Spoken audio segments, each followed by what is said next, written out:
Ya قديمة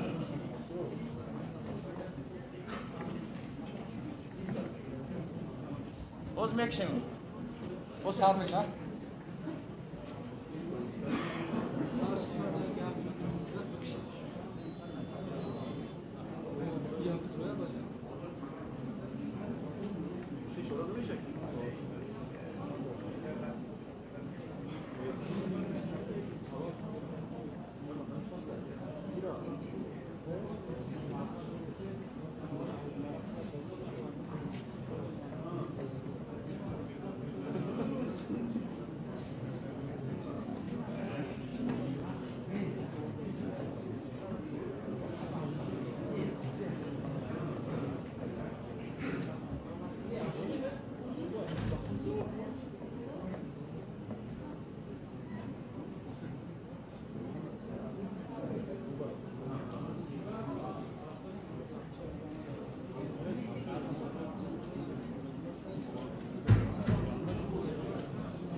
Burada çıkıyor mu?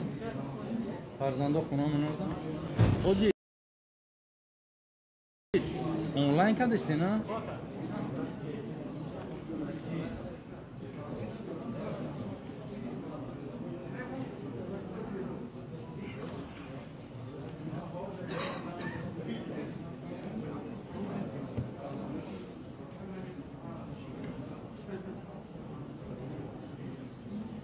یون ها فلق دوختن شما میکروفون اساسی را کی دور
Ira.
سلام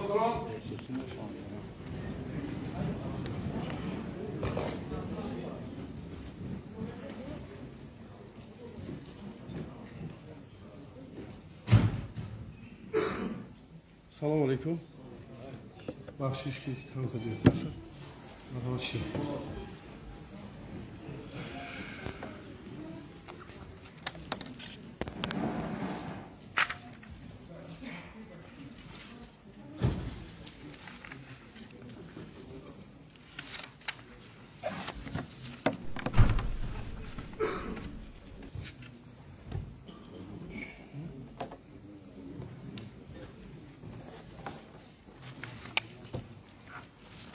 در یک چند ساختار دیگه هم گفتن که نشستی مطبوعاتی های گفتن ژورنالیست ها کمتر میبینن در شما ما فکر کردم که بیشتر میبینن درست است.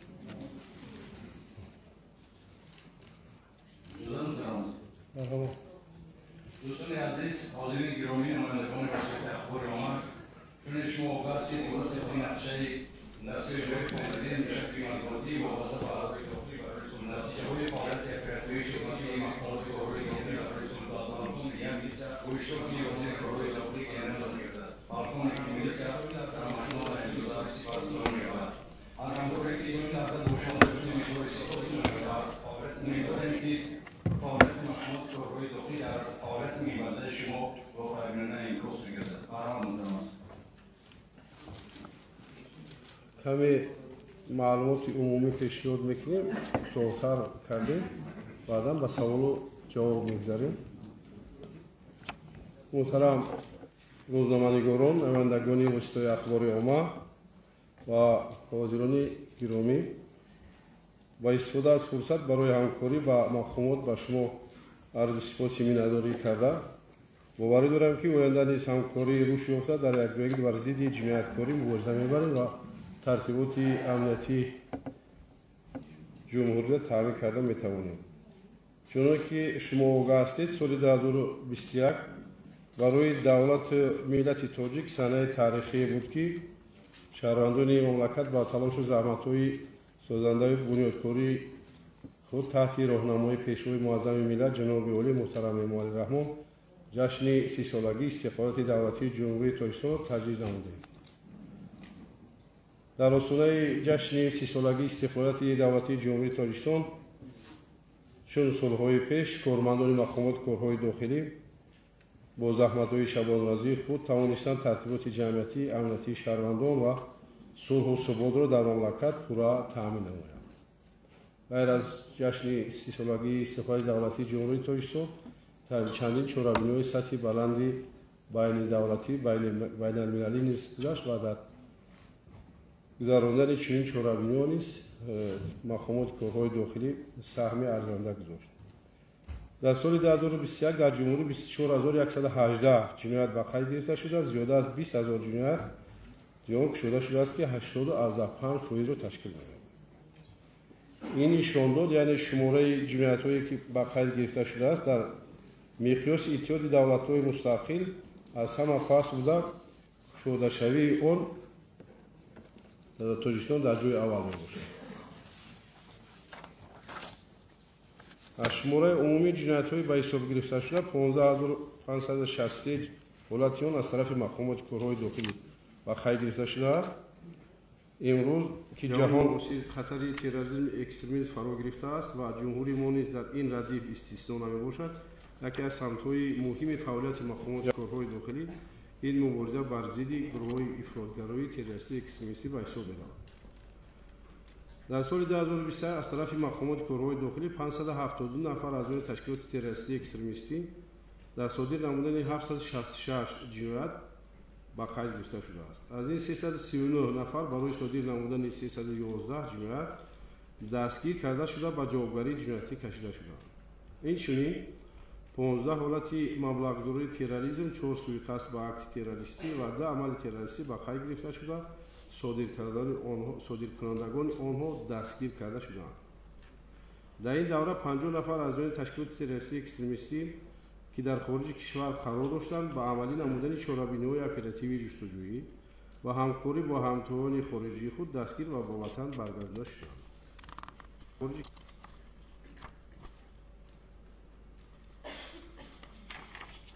همچنین 75 نفر اعضای تشکیلات تروریستی و اکستریمیستی و اشتراکچیان محاربه‌های جنگی در دیگر دولت‌های جنگ زده برای تاثیررسانی اختیاراً با خواهش خود از خارج کشور به وطن برگردانده شده و از جوابگاری جنایتی آزاد کرده شدند. یکی از عامل‌های زیادشوی و شامل‌شوی با گروه‌های تروریستی اکستریمیستی این تدریس غیرقانونی دینی در مؤسسات تعلیمی خارج کشور باشد. شهروندان جمهوری تاجیکستان در دولت‌های خارج کشور که فراگیر تعلیمات غیرقانونی دینی بودند 19 نفرشون به وطن برگردانده شد. تشویش‌آور آن است که حالا هم در داخل جمهوری نیز گرفتار تعلیمات‌های غیرقانونی دینی جای دارد. در این دوره 80 حالت معین کرده شد که نسبت تعلیم دهندگان و پدر و مادران نابالغان چهارراه قانونی اندیشیده شده 136 نفر نابالغان و 129 نفر جوانان در بر بگیرند. فعالیت مقامات در سمت مبارزه بر ضد جنایت‌های متشکل نظررس ارزیابی گردیده. از جانب مقامات 75 گروه متشکل جنایتی در هیئت 176 نفر برای صادر نمودن 167 جنایت به حساب گرفته شده است. در نتیجه بردن مبارزه بر ضد گروه متشکل جنایتی و گذراندن کارهای فهماندگی به حواله از گردش غیرقانونی 652 عدد سلاح آتشفشان و لوازمات جنگی مصادره گردید. از جمله تنها از ولایت مختار کوهستان بدخشان 364 عدد سلاح آتشفشان مصادره گردیده است. در سمت معاملات غیرقانونی و سلاح نشدار در جمهوری از جانب همه مقامات‌های حفظ حقوق 620 جنایت به خیر گرفته شده است. گردش غیرقانونی 4 تن و 83 کیلوگرم وسیله نشدار اینچنین 5 کیلوگرم ماده سخت تاثیر زهرناک سیناب در او مصادره گردیده است. در این جمله 10 گروه متشکل جنایتی نشرجلال در هیئت 44 نفر معین کرده شده. از آنها 47 منزل استقامتی، 27 واسطه نقلیات، 4 عدد نقطه فروش سرشوری، 4 بوستانسرا و 9 عدد بناهای ساختمانشون تمام مصادره و با فایده دولت گزارنده شد. سال 2021 در نتیجه گذراندن چهارمین اپراتیوی جستجویی 8 نفر شهروندان خارجی دستگیر کرده شده. برای به دست داشتن با قاچاق گردش غیرقانونی واسطه‌های نشدار دستگیر گردیده با مقدار 728 کیلوگرم مواد نشدار از آنها مصادره کرده شده است. اینچنین بیش از 991,000 نهال‌های بانکدانه کاشته شده دریافت و نیست نابود کرده شد که مقدار عمومی آنها 1 تن و 631 کیلوگرم تشکیل می‌دهد. استعمال تابلت‌های سینتتیکی مدخوش کننده امروز یکی از پروبلم‌های مهم جامعه ارزیابی شده. از آنها 47 گونه اساسی این گونه مواد جوانان به حساب می‌روند. در دوره حساباتی 16,000 دانه چنین تابلت‌های مدخوش کننده از گروه‌های نشرجلال مصادره گردیده، 13 پرونده جنایتی آغاز کرده شده، 30 نفر دستگیر کرده و به جوابگاری جنایتی کشیده شد. وضع نشأمندی هنوز تشویش‌آور باقی مانده. شماره نشأمندان در قید بوده در جمهوری بیش از 4700 نفر را تشکیل می‌دهد. چنین وضعیت در شهر ناحیه‌های دوشنبه، وحدت، حصارکوت، جرخور و پنجکین، رودکی، شغنان و وخش نگرانی باقی مانده است. حمایت منفعت ملی تاجیکستان و مسئله پرزور نمودن مبارزه با جنایت‌های اقتصادی برای رشد و استقرار کشور مهم ارزیابی گردیده. طبق معلومات‌های آماری در سال 2021 از طرف همه سوبیکت‌های مبارزه برنده 3372 جنایت اقتصادی و خصوصیت کراپسیونی داشته و قید گرفته شده.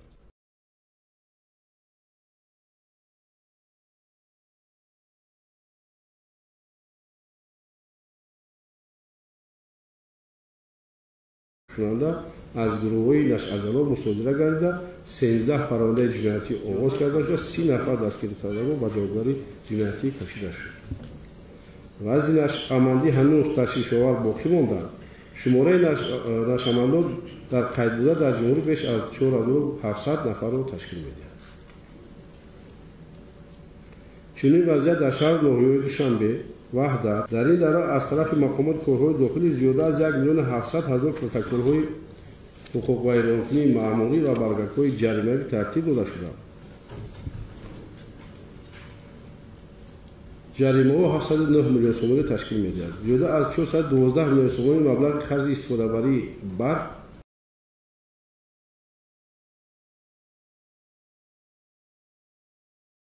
رویونده شد. برای غیرقانونی استفاده بودن قوای برق 38 پرونده جنایتی آغاز کرده شده. شخصان گناهکار به جوابگری کشیده شده‌اند.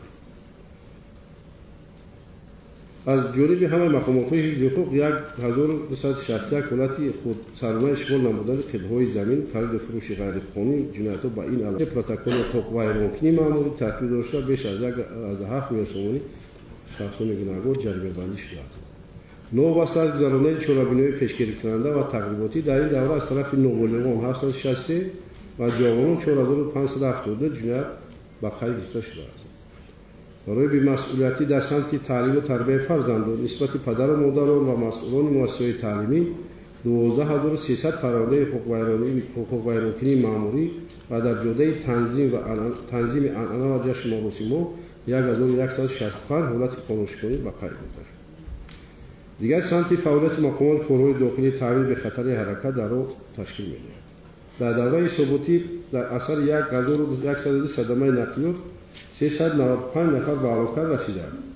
1218 نفر جراحت جسمانی گرفته است. از جنوب مرکز شهر به خطر 295,000 قاعده و ویرانکنی حرکت در راه معین گردیده. جریمه بیش از 28 میلیون 828 تومان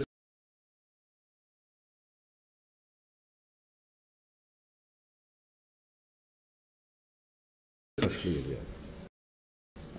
در مقیاس جمهوری 1189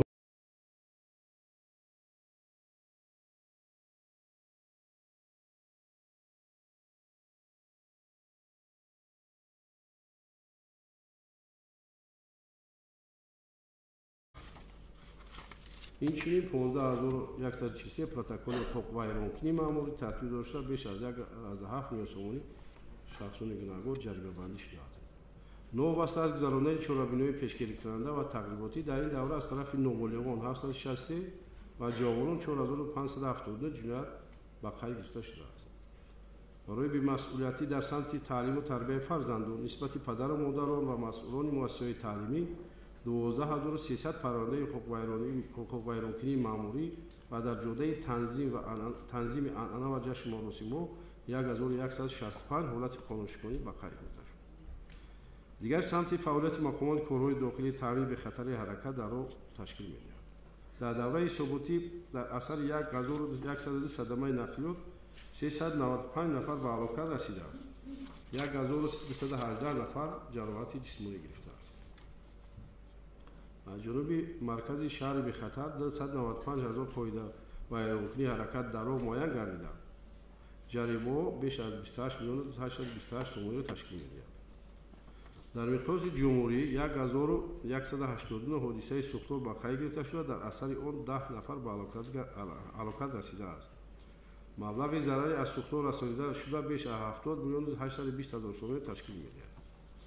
در نتیجه اندیشیدن چاره‌های ضروری 137 نفر آدمان از سوختار نجات داده شده. مبلغ مال اشیای ایمنی نگاه داشته از سوختار قریب 498 میلیون 661 تومان را در بر می‌گیرد. تشکر برای خطتون. حالا با جواب سوال‌هایی که خطی وارد گشتند با جواب آنها می‌گذاریم. سوال‌های روزنامه‌نگاران به وزارت کارهای داخلی گشته چنین هستند. لیدیا исамова اشتراک دارد؟ Письменно направили, или хотите задать вопрос устно? Можно устно задать? Пожалуйста. Уважаемый товарищ министр, я хотела спросить, были ли во втором полугодии попытки террористических актов, в каких районах и сколько? И второй вопрос, вы говорили о коллегии совместной с российскими МВД. Но я так поняла, что она не состоялась. Да, в этом году не смогли провести, да. Будет ли вот в этом году, в ближайшее время, все-таки за 2 года первая коллегия проходить? Если уже известно, какая повестка дня будет? Спасибо большое. Спасибо. Значит, мы уже, как вы правильно отвечаете, в этом году не смогли провести совместную коллегию МВД Российской Федерации с Таджикистаном в связи с распространением болезни COVID-19, но Мы Колокольцевым переговорили по телефону и согласовали, что в этом году заседание провести в городе Душанбе.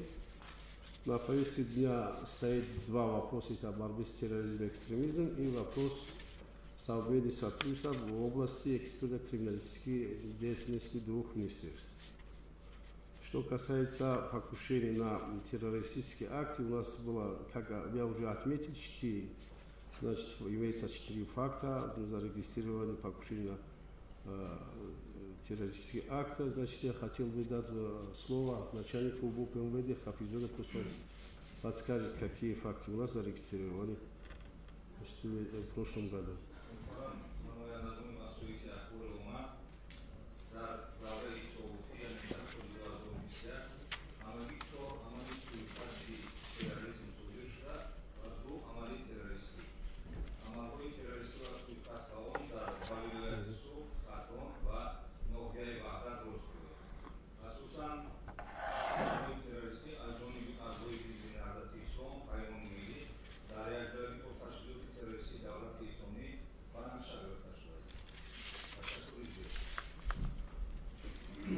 Мавлон Мавлонов хабарнигор аз ТВ Баҳористон дар соли 2021 чанд ҷиноят ба иштироки ноболиғон содир гардид ва ноболиғон ба кадом намуди ҷиноят даст заданд? Ман қайд кардам, новбаста аз шӯрои андешидашуда 763 ҷиноят аз тарафи ноболиғон ва бо иштироки онҳо ба қайд гирифта шудааст. Дигар савол: оё имкон надорад ки мутахассисони бозрасӣ дар ширкатҳои мусофиркашонии пойтахт бо ронандагон ва масъулини ширкатҳо корҳои фаҳмондагӣ бештар намоянд? Чунки вақтҳои охир мушоҳида менамоем, ки бештар садамаҳои нокуши нақлиётӣ бо айби ронандаҳои мусофиркаш рӯй медиҳанд.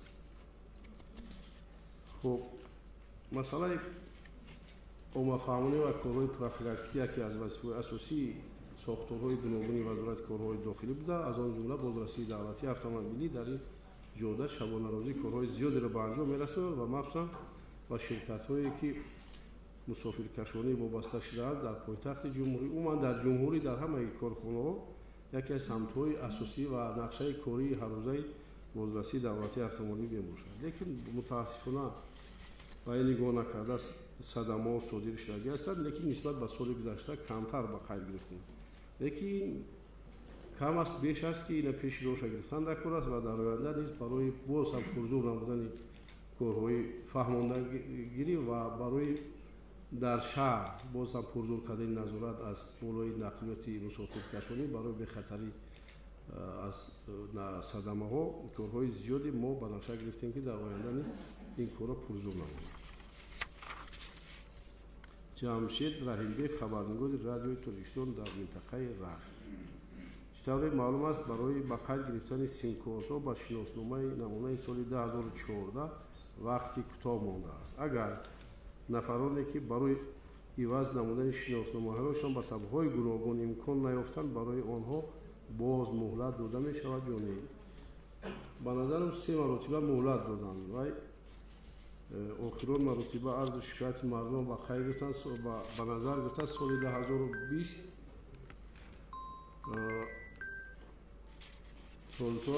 то 15 феврали соли 2022 ин тамдид шудагӣ буд ва барои хоҳиш карда мешавад, ки муҳлат кӯтоҳ боқӣ мондагӣ ҳаст. ҳарчи тезтар бояд мо шиносномаро иваз кунем, ки тавонем симкортҳое ки мо мегирем ба номи худ ба қайд гирем. Ҷамила Ҳусейнова, хабарнигори ҳафтаи СССР. Нисбати Ҳабиб Маҳмадов ва корманди милисия ва духтараке дар боиси муноқишот дар Бадахшон гардид, чӣ чораҳое андешида шудааст? Хуб, албатта ин як ҳодисаи мудҳиш содир шуд ва дар рафти ҷараёни тафтишоти ин ман дар Бадахшон будам. Аз тарафи прокуратураи генералӣ гурӯҳи тафтишотӣ оперативӣ ташкил карда шудааст. То ҳол тафтишотҳо идома доранд. баъзе қисми зиёди гунаҳгорон парвандаҳо ба суд ирсол карда шуд, чанде аз онҳо ба ҷазои судӣ кашида шуд. нисбати ин 2 нафар якум ки мо баъди ин ҳодисае ки сар зад, мо нисбати ин корманд аз خیلی روشخالا گرفتیم با وظیفه پاسدار گذراندیم لیکن سنجش‌های آخرین تفتیشاتی که باید باقی رسد ولی با ما یکم اخباراتی عمیق دادگی نیستن که کارمند ما تا چه درجه در این جنایت دست دارد و برای به جایگاه کشیدن آن خودی همون پروکراتوره تفتیشات معین میکنند و دخترکی که باعث مناقشه در بدخشان گردیده بود نسبت این نیز همون تفتیشاتی گروه تفتیشاتی پروکراتوره گنرالی که تفتیشات ادامه دارد با حاطی حرکت و کردارهای آن از طرف او بررسی کرده می شود. مدینه یوسفова خبرنگاری صدای دوشنبه برای چی گرفتن شناسنامه از میز شناسنامه‌دهی و معلوماتنامه درباره داغ سعودی داشته گرفتن وقتهای آخر طول میکشد. سببش در چیست؟ سببش در اون است که وقتهای آخر مردم خیلی زیاد مراجعت کرده ایستند و نوبت ایستاده به نوبت گرفته ایستند. یکم پرابلم جدی وجود ندارد و وقتی که سوال وارد گردید من سفارش دادم که ریاست اخباراتی گنرال محمدزاده اشتراک دارد محمدزاده و سفارش دادم که تنظیم کنند و کاری فعالیت کاری ریاست رو و بیشتر به مردم درست‌تر خدمت رسانند. عموما واسطه است این زیاد وقتی زیاد گرفتن از مراجعت زیادی شهروندان که مراجعت کردن برای گرفتن معلوماتنامه همین است واقعا. تا ساعت 8 بیگاه رجای کاری ما دراز کردیم که به مردم خدمت رسانند. جمیله حسینова خبرنگار SSR محترم وزیر شما میگفته که در دام سال 21 و ماه ینوار سال 22 چند نفر اعضای گروه متشکل جنایتی منطقه بدخشان و اعضای تشکیلات اکستریمیستی تروریستی با پشیمانی از کردار خود به مقامات حاضر شدند. ما جواب دادیم عموما چقدر شخص اختیارا برگشته آمادگی است. از آن جمله 25 نفر اعضای گروه تروریستی متشکل جنایتی ولایت مختار کوهستان بدخشان و زیاده از 100 نفر اعضای تشکیلات تروریستی اکستریمیستی حزب نهضت اسلام گروه 24 پیمانی ملی پشیمانش را از کردارهای خود اختیارا برگشته آماده ایستادند.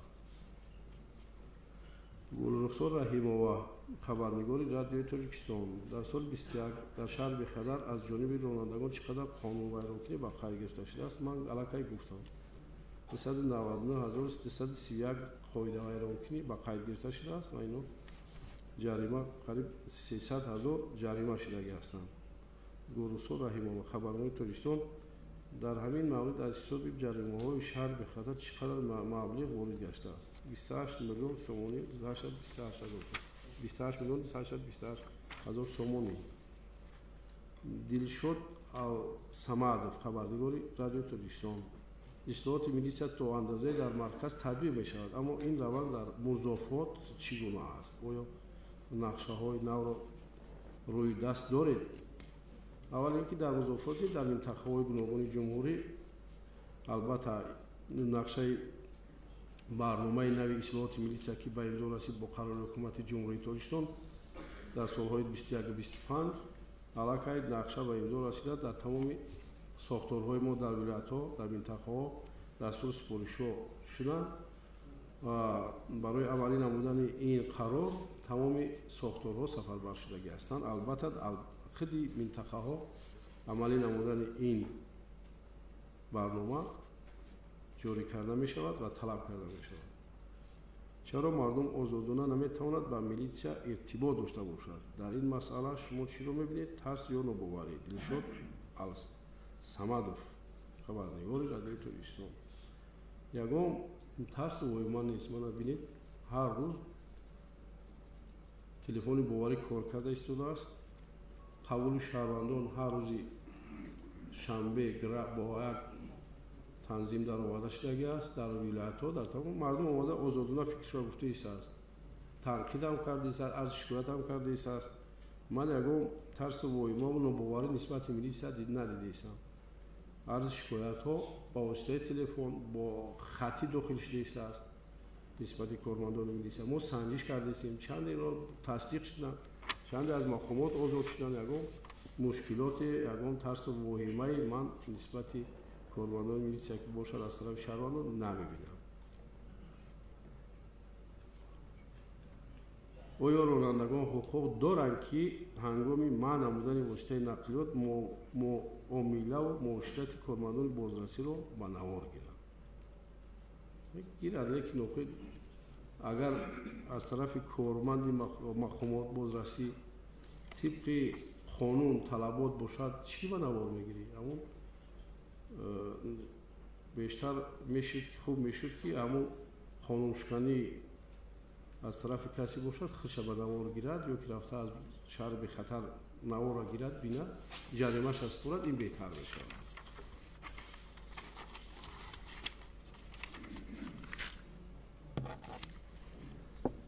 خبرنگار جمیله میرباز خانونا: ما جامعه سنتی داریم و مردم فرهنگ سالار هستیم. برای چه روز از روز در شهر دوشنبه فاحشه‌خانه‌ها زیاد میشود و ناظران منطقوی در این سمت کار نمیکنند تا در آنها بسته شود؟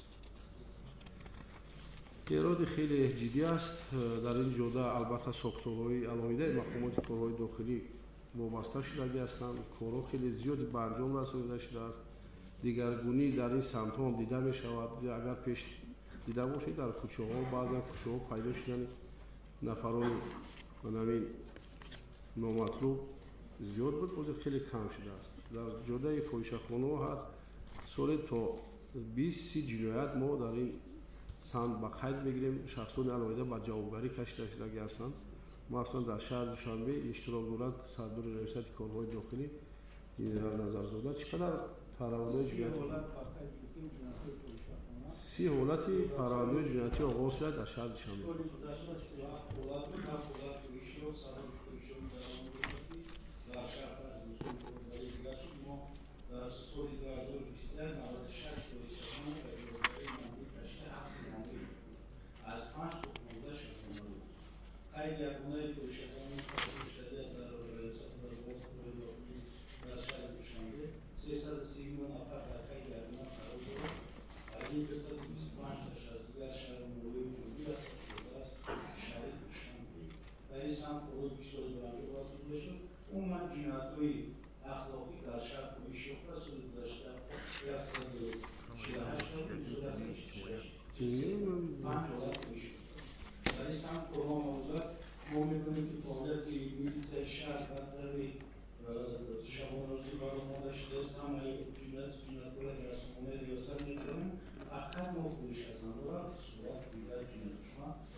مرحمت سوال‌های از طلوع آماده است اینجا بودیم بنابرای مرحمت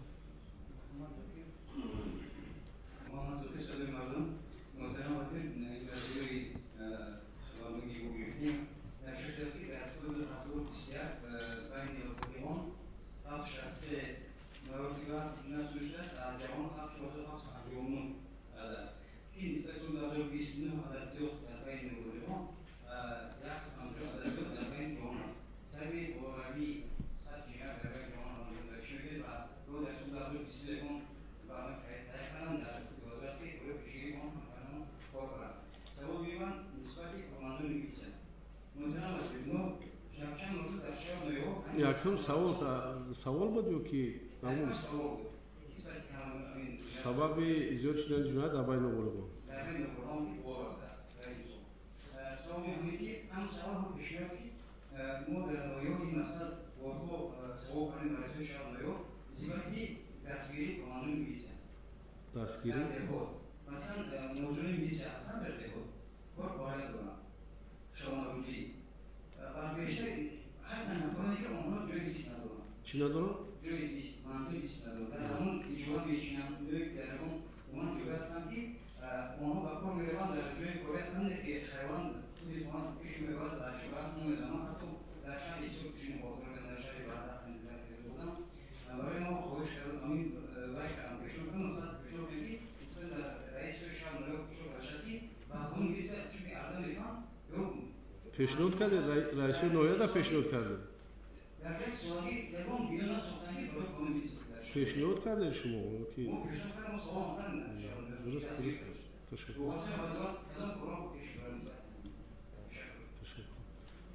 خب سبب زیاد شوی جنایت در بین نابالغان و جوانان معلوم است. این наандешинаи чораҳои зарури аз тарафи якум падару модарон аст ва дигим омӯзгарон вай ки пеши роҳшо намегиранд, тарбияи хуб надоранд ва баъзан хеле кормандони мақомоти корҳои дохилӣ ки ба ин сам вобаста шуданд, инҳо ҳам камбудиҳои зиёд доранд. Барои ҳамин мо ина медонем ва дар мушоверое ки вобаста ба ҷинояткорӣ дар байни ноболиғон баррасӣ мешавад, мо камбудиҳои хеле зиёд муайян карда махсусан кормандони мақомоти корҳои дохилӣ ҷазо ҳам метиҳем ва дастури супоришҳои алоҳида барои дар оянда зери назорат гирифтани ноболиғон дастури супоришҳо ҳам мерасонем. Лекин дар як тарафи дигар бинед дар худи шаҳри Душанбе хеле чораҳои зиёд хеле мо дидем ки ман ҳамун нуқшаҳои байни мактаб бачаҳо задухурди гурӯҳӣ хеле кам шуд. Пеши роҳшамо хеле гирифтем ва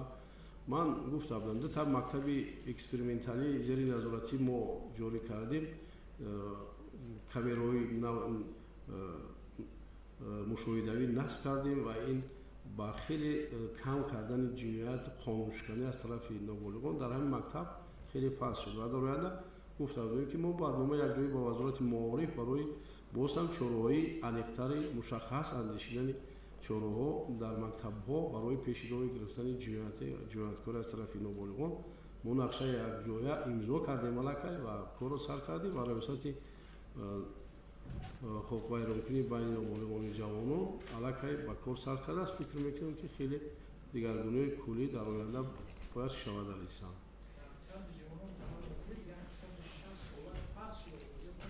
Дар савти ҷавонон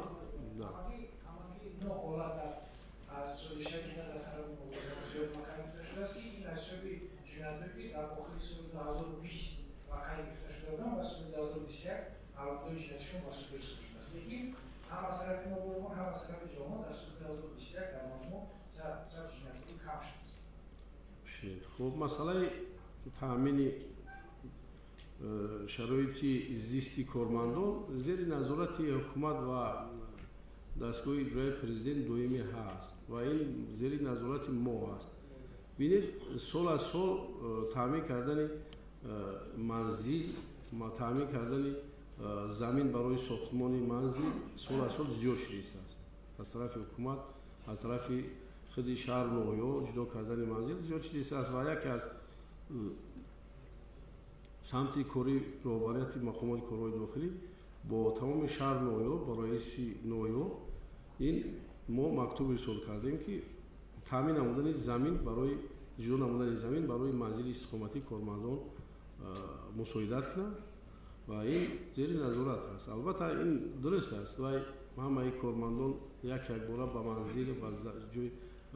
манзил ба замин барои сохтмони манзил якбора таъмин кардан хеле вазин аст. Лекин ба ҳар ҳол ин мушкилот ҳаст. Шумо дуруст қайд кардед ва дар оянда фикр мекунем мо боз ҳам ин масъала хати кор кардастем. имсол бинед дар арафаи ҷашни рӯзи милитсия як бинои панҷошона ба истифода додем барои 40 нафар кормандони пойтахт ва бинед чанд лоиҳаи дигар амалӣ шудааст барои сохтмони манзилӣ дар шаҳри Душанбе.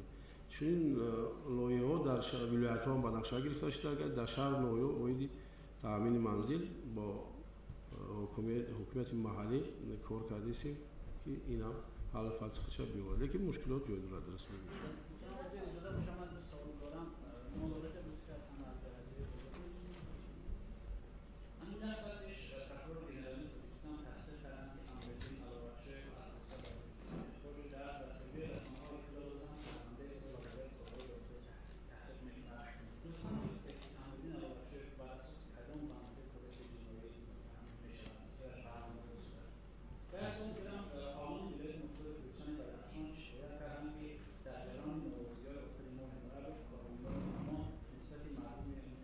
کورماندونه کی؟ همون؟ کی عرض کرد؟ همون نام عرض کرد؟ همون نام شامو بود. بیا مون اگر نام شامو کی بود؟ نه کیا بیو نشون تیو که ما بینیم کیا ویدیو بی نشون که؟ مرحمت کی ادوکات؟ برعکس مردمی بدخشان خویش کن که همون کورماندونی که در دیدمگاهی است اگر 20 تن مرد بدم در همونجا این گپ خطا است خود نبود باشد نشون تی اگر شخصی مرحمت باشد نشون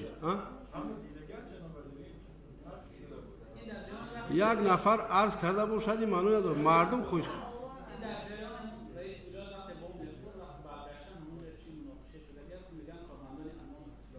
این چیزی که بود که در حادثه‌های همون روز 27 و 25 و 28 نوامبر در نظر داشته باشید اینجا همون گروه متشکل جنایتی این گپ هست و پیدا کرد و بعدا مردم خودش خواهش کرد که نگیرید دیدبانگاه رو ایستاد است دیدبانگاه برای ترتیبات امنیت برای نگاه داشتن پیشگیری حقوق غیرممکنی کار کرده ایستند. من مثال آوردم که خیلی یک بدخشان 367 تا سلاح گرفتیم ما سال 21 اکی کجا گرفتیم هر روز 3 نفر و 4 نفر حقوق غیرممکنی ماموری رانندگان دستگیر می شود هر روز زیاده از 1000 نفر یعنی سال گذشته حقوق غیرممکنی ماموری اما دیدبانگاه دستگیر کردگی هستند برای کی در کار است این اگر هم دیدبانگاه نباشد این بدادگری را کی پیش روشن میگیرد خیلی مردم میدونند خیلی مردم خواهش کردند از ما که دیدبانگاه را نگیرید گرچه گروه متشکل جنایتی با واسطه شما گفته شد دیدبانگاه را گیرید قرباندار امان نگیرید این خیلی در اصل خیلی نیست نفهمیدم عملیدین علامت شوی از روسیه برگشت ما رو دستگیر کردیم چون که نسبتش پرونده جنایتی آغاز شده بود برای تشکیل و نمو ازدحام در شهر خارو و این چنین رئیست مبارزه جنایتی متشکل کدام موضوع ها روز عیبدار شده است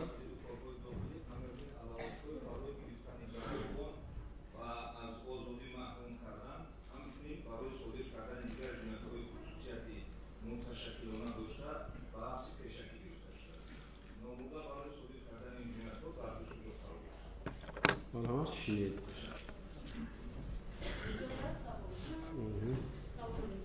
سلام علیکم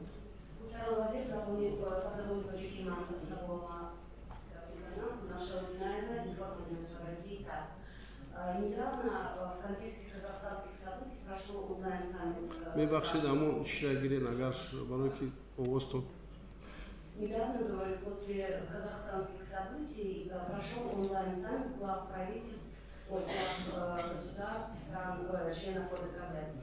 И там президент Таджикистана Эмомали Рахмон предупредил, еще раз напомнил о том, что во всем регионе действуют так называемые спящие ячейки террористов.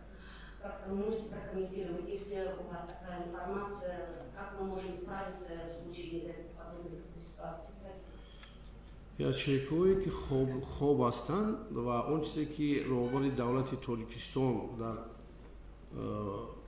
мубоҳисаи ҷаласаи одкб гуфтанд дуруст аст ва бинед мо чӣ қадар дастгир кардем дар дохили кишвар гурӯҳои ташкилоти экстремистӣ террористӣ ахири дохили кишвар ва чанд нафари он дар дигар кишварҳои аъзои давлати иттиҳоди давлатҳои мустақил дастгир шуданд 50 нафареро мо дастгир гирифта овардем ино ҳамаш ҳамун гурӯҳ ҳастанд ва ҳамина дар назар дорем роҳбари давлат ки мо нафарое ки дар гурӯҳи террористӣ экстремистӣ шомил шуданд дар дигар давлатҳо буданд дастгир карда овардем инчунин аз дохили давлат дастгир кардаистем инчунин аз нишондоди дастгиршудагоне ки баргардонда овардем ахборотҳо ирсол намудем ба ин давлатҳо ки шумо дар ҳамун гурӯҳҳои ки ин нафароне ки дастгир шуданд айҷӯи нишондоди онҳо дар ҳамон ҳудуди шумо чандин нафарҳои дигар аъзои ҳамин гурӯҳҳо ҳастанд ва ин ахборотҳоро мо пешниҳод кардаги ҳастем ба он сохторҳо ва роҳбари давлати мо ҳамонро дар назар дорад ки мана ин ахборотҳоро мо ба шумо ирсол кардем ва махсусан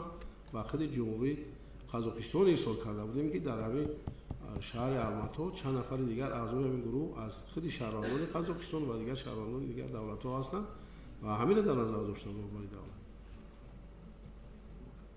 فهمت؟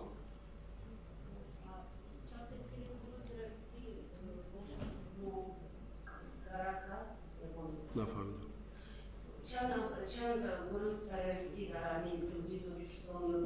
ما همین برآمد ما اثر نه با بخونم برای شما. شمارش گفتم با شما اینو باز تکرار میکنم که خب در سال 2021 از طرف ساختار و مقامات کارهای داخلی 579 نفر اعضای تشکیلات تروریستی اکستریمیستی და სოდირი რამოდენი 760 ჯუნად ба қайд гирифта шудааст. Аз ин 332 нафар барои содири рамодани 311 ҷиноят дастгир карда шудааст. 15 нафар барои маблағгузории терроризм низ ба қайд гирифта шудааст. 50 нафар аъзои ташкилоти террористии экстремистӣ ки дар хориҷи кишвар қарор дошт дар якҷоягӣ бо сохторҳои ҳамон мақомотҳо дастгир карда оварданд ва аз рӯи нишондоди инҳо мо онҳоро ахборот додем. خدي فدراسية روسيا سه حالت گروه متشکل جنایتی تروریستی اکستریمیستی با اخبارات‌های ما دستگیر کردن گروه متشکل جنایتی که در خانواده همون فدراسیة روسیه چطوری که گفتن یاچیک‌های خوب بوده دستگیر شده است.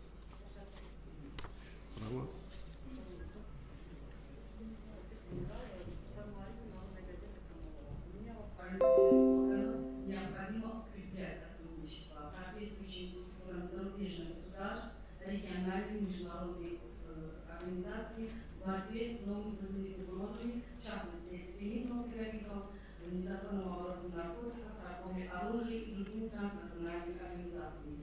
Хотелось бы узнать, какая работа проводилась в 2021 году в этом направлении и какие дальше прогнозы или стратегия борьбы в этом направлении вы намечаете. Спасибо. Да, вы правильно ответили, что в послании нашего президента в парламент сказано, что надо усилить совместное сотрудничество в борьбе с такими названными направлениями деятельности. Мы с МВД России имеем двухсторонние совместные коллегии, которые в ходе проведения этих коллегий рассматриваются вопросы борьбы с терроризмом, экстремизмом, незаконного оборота наркотиков и другие вопросы организованной преступности. А также с другими нашими коллегами МВД стран СНГ у нас есть совместные заседания Министерства внутренних дел в течение года, которые проводятся один раз на территории отдельных государств. Конечно, есть конкретный результат, я уже назвал. 50 наших разыскиваемых преступников значит, по терроризму и экстремизму мы в прошлом году задержали на территории этих государств и был значит, доставлен в Республику Таджикистан, привлечен к уголовной ответственности. В результате значит, совместной деятельности мы направили в МВД России 3 конкретных сообщения о том, что на территории России имеется спящие ячейки террористической организации, и по нашим информациям они проводили оперативно-розыскные мероприятия, были там задержаны более значит, 13 членов организованной преступной группировки по терроризму и экстремизму, значит, числа граждан не только Таджикистана, но и других республик, которые находились на территории Российской Федерации. А также, значит, по членам террористической организации, которые проходили, значит, обучение на территории Сирии, территории Ирака, которые вернулись, значит, на территории стран СНГ, в том числе России, мы систематически, значит, проводили совместные операции по задержанию, по, значит, обмену информацией, по, значит, изучению опыта задержания террористической организации, террористической группировки, которые находятся на территории стран членов СНГ. В том числе и по линии незаконного оборота наркотиков у нас имеются положительные результаты, потому что, значит, полученные информации, которые мы имели, направили в МВД России, они реализовали по нашим информациям, задержали несколько группировок, а также на территории Казахстана. И буквально вот, в течение нескольких дней тому назад мы полученную информацию направили в МВД Узбекистан, они задержали на территории Бухару, значит, организованную преступную группировку, у них изъяли более 80 килограммов наркотических средств. Такие совместные деятельности наших МВД с другими МВД других стран, значит, дальше и будет продолжаться в свете поручения нашего президента, который озвучил послание. Пожалуйста.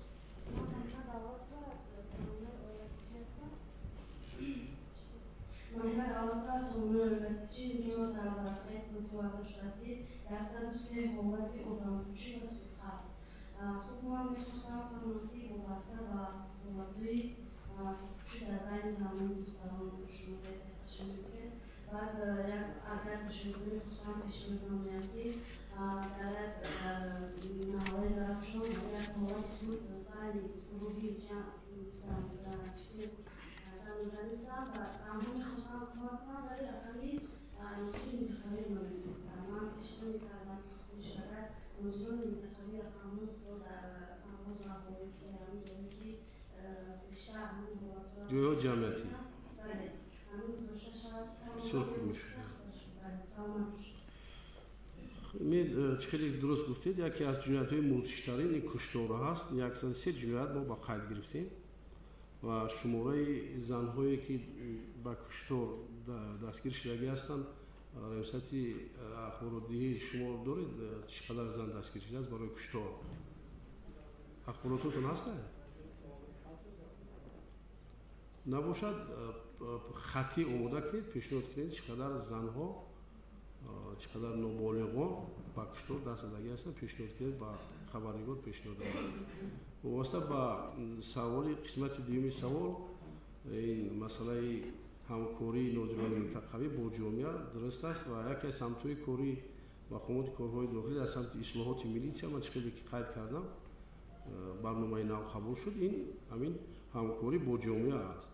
این یکی از سمت‌های مهمی همین برنامه است. برای همین ایراد شما درست است. در جای جمعیتی ناظران منطقه‌ای باید نشانه‌های خود را باید بذارند، تلفن‌های خودشون را باید بذارند در اون منطقه‌ای که آنها خدمت برسونند. البته این یک سمت کاری معین ناظران منطقه‌ای است و سرداران شعبه کارهای داخلی، ریاست کارهای داخلی سپارش‌ها گرفتگی هستند که این هر روزه این کاری هر روزشون یکی از سمت‌هاش همین با مردم تامین کردن پیشنهاد کردن همون تلفن خود و همکاری جامعه مهمترین سمت کاریشون است و من فکر میکنم که در کدام ساختارهایی که نباشد من این ایراد شما علاقه سردار ریاست‌ها شنیدم و برای در آینده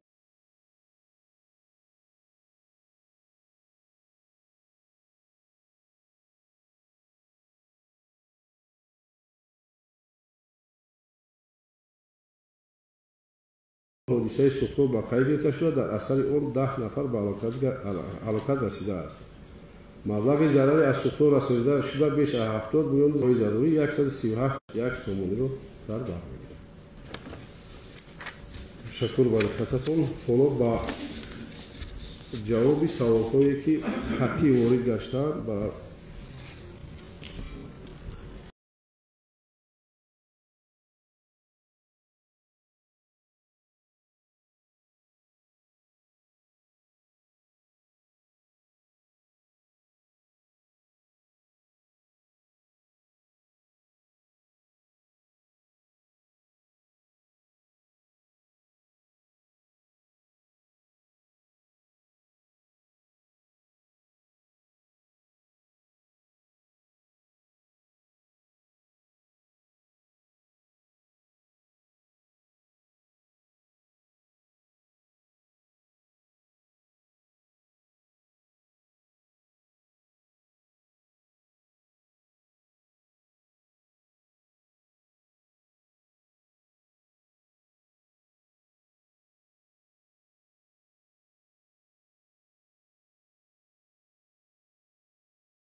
کشور زنان رو برای فروش با تن و سعودی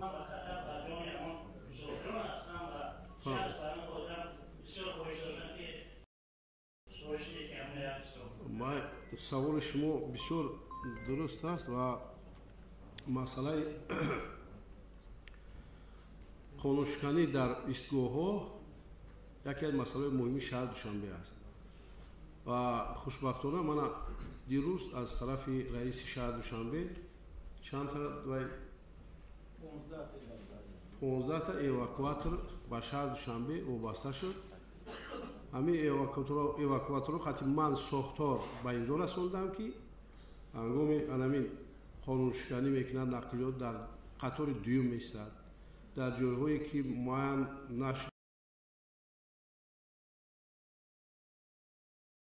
دست میستد همین کارمندان رفته همین نقلیات بار کرده با اشتراپلاشت که میبرند همین فکر میکنم تاثیر خیلی علاقه باید رساند. این خیلی مهم است. درست گفتید برای این مثلا چندین وقت بررسی شد و این روز دیروز من این حال فصل خیلی یافت از طرف رئیس شهر دستگیری شد. من این نقلیات دسترسی داد. من فرمان با اینجا رسوندم ساختار علاقه عمل میکند و این پروبلمی که وجود دارد حال فصل خیلی ممکن پورا هم نیواد قسمت حال فصل خیلی میاد. از کجا؟ سالی بوی خواستم از رادیو تاجیکستان. من دو سوال داشتم. یک سوال در مورد همین دوربین‌هایی که در شهر دوشنبه کامیرایی در حدود شهر دوشنبه نصب کرده شد. یک نفر همین سوال دارد ما جواب دادم اون باز تکرار کیسه است.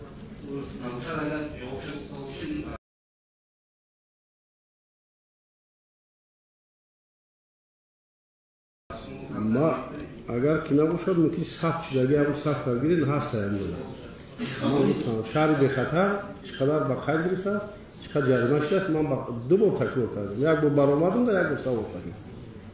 موردی سوال دویم همین کامیراهایی که در شهر به خطر در شهر دوشنبه هستند شما رو قانع میکنن و آینده نقش ندارن که در دیگر شهرهای تاجیکستان همین رو نصب کرده شود. شما را قانع میکنن همین من چی بگم نقل شخصی ندارم و نقل شبیه استفاده میکنم.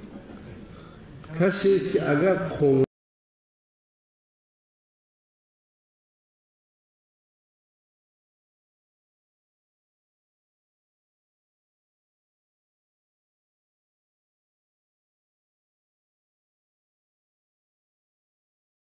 قانونشکنی نکند همون قانون زیاده 150 چند بازرسی ریاست بازرسی 100 چند هزار شد قانونشکنی با خرج گرفتید شهر به خطر قریب 300,000 من گفتم با خرج گرفتید. همین فکر کنید که اگر همین کامیرا نباشد همین رو با خرج نمیگیرن. خیلی زیاده از 180 جنایت همین شهر هم کامیرا قد شده دستگیر شده و در آینده به نقشه است که در مرکزهای ولایت نیز اینا عملی کنیم. سلام علیکم.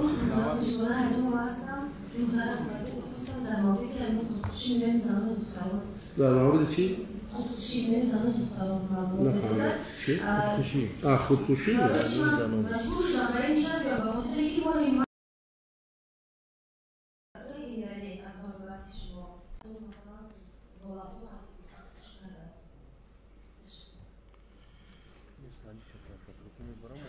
نه چقدر با خرج گرفتیم کی هست رئیست مرحمت کی شما را این ما از زود نمیدونیم لیکی ها خودکشی در بین جوانان و نوجوانان در سال 2021 96 ولایت در بین جوانان با خرج گرفته شده است و در بین نوجوانان باشد 77 ولایت با خرج گرفته شده است و نمایندگان مسئولیت اخبار عمومی می‌توانند که وابسته با بررسی ولایت خودکشی با ولایت مرکزهای دیگری جمهوری تاجیکستان وابسته کرده یعنی سنجش ولایت خودکشی این رو ما ولایت‌ها را به خرج می‌گیریم و در بسیار حالتها از روی نتیجه‌هایی که ما دسترس کردیم سوال همین است. ما میدونیم که این تابعات تفتیشاتی پروکراتور است.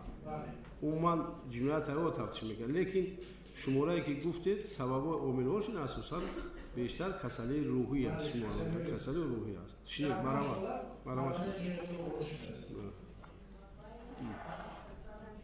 مرحمت دیگر سوال نیست نه؟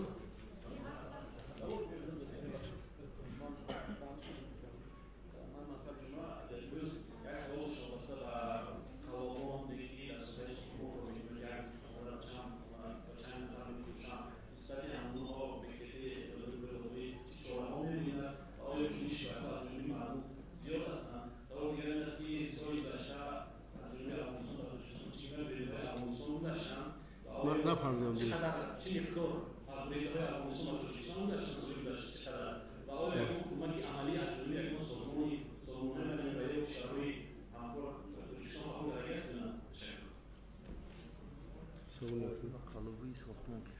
қалобии сохтмон ин як намуди ҷинояти мутиши аст ки мо ба қайд мегирем. албатта чанд нафарам арзи шикоятҳо шуд. мо санҷидем парвонаи ҷиноятӣ тафтишотҳошон идома дорад. ман ин саволам ба назарам соли гузаштаам дода буданд. ман гуфта будам ки бештар мардум фирефтаи ҳамон гурӯҳои муташаккили ҷиноятӣ дар соҳаи ҳамин сохтмон мешаванд. пешаки маблаға меоранд меспоранд, аз ягон кас намепурсанд, ягон ҳуҷҷат намекунанд ва баъде ки фирефтаи фреби ҳамон ҷинояткорро мешаванд, баъд арз мекунанд. барои ҳамин хоҳиш карда будем ки ҳангоми ҳамон додугирӣ ба маблағ ба сохтмон хеле бояд ҳушёр бошанд мардумон ки хеле ҷинояткор хеле зиёд аст. чунки баъди ҷиноята содир кардан маблағҳоро тасарруф кардан ба хориҷи кишвар гирифта рафтагӣ аст. нисбати он парвонаи ҷиноятӣ карда кофтков эълом кардем, лекин ҳалли проблема нест, чунки он нафар дар кофтков аст, маблағи мардумро гирифта рафтааст ва чанд нафар мардум фирефтаи ҳамин шуданд. баъдан норозигӣ нисбати сохторҳо мешавад.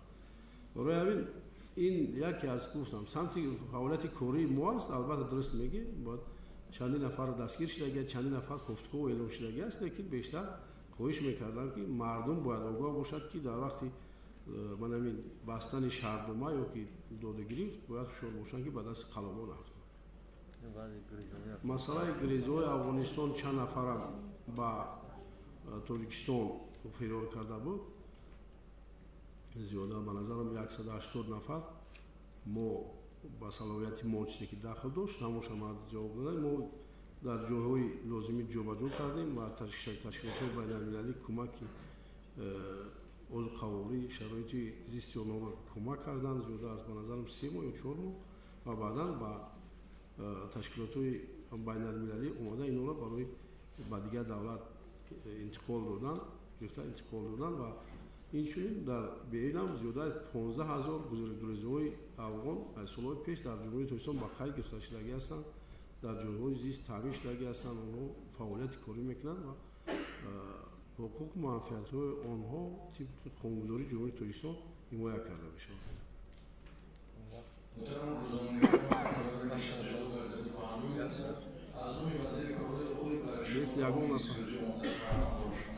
ягон нафари дигар саволи муҳим надорад. муҳим хаб 21 дақиқа. хуб марҳамат.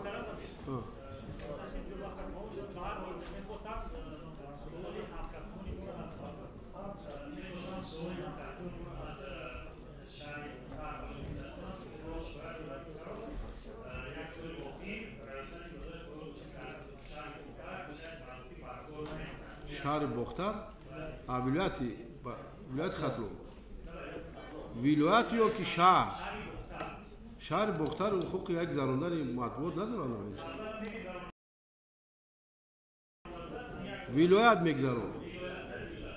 мегзарон баъдан мувофиқи низомномае ки тасдиқ шуд ҳамаи нишасти матбуотӣ ба вазорати корҳои дохилӣ вогузор гардидааст.